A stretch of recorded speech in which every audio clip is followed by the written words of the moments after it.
This is the Samsung Galaxy S4. It's Samsung's biggest and best phone of the year, and as such, they've stuffed it full with all the best features you'd come to expect from one of their top products. It has a 5-inch screen with a full 1080p display. It has a pixel density of 441 pixels per inch, which is about as good as you're getting in a smartphone. It has 2 gigabytes of RAM, a 13 megapixel camera, and your choice of 16, 32, or 64 gigabytes of storage. It also comes with Jelly Bean 4.2, which is the latest version of Android. But one thing Samsung isn't discussing yet is what it has for a CPU, which they say will vary from region to region.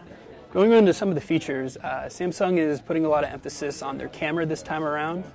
And as such, they've given it some neat tricks. Take a photo, and if somebody walks through it that you don't want in the shot, you have the ability to erase it.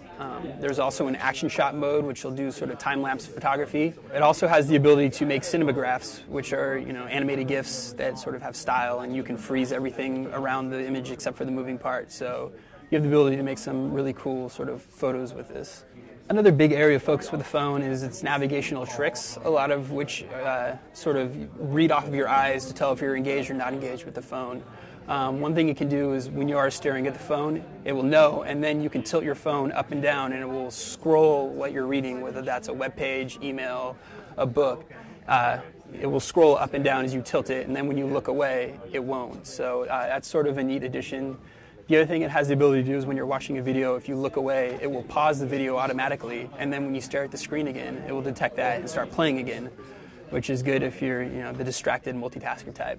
It also has some of the same tricks that other Samsung products have recently had, including an IR blaster so you can use the phone as a remote control, and the hover feature, which allows you to sort of move your finger very close to the screen without touching it, and it will give you a preview, which has been seen in devices like the Galaxy Note products. But unlike those where you had to have the stylus, this time around you can just use your finger. So that's a definite improvement.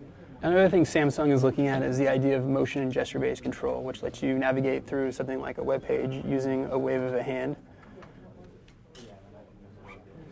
And while it technically works, it seems like it's more of a hassle than a benefit to actually use it. It's the Samsung Galaxy S4. It'll be available on all the major carriers, including AT&T, Verizon, Sprint, and T-Mobile in the second quarter of this year. Samsung didn't go into specifics as far as pricing, but they said that you can expect it to be in the same range of their previous top phones, such as the Samsung Galaxy S3.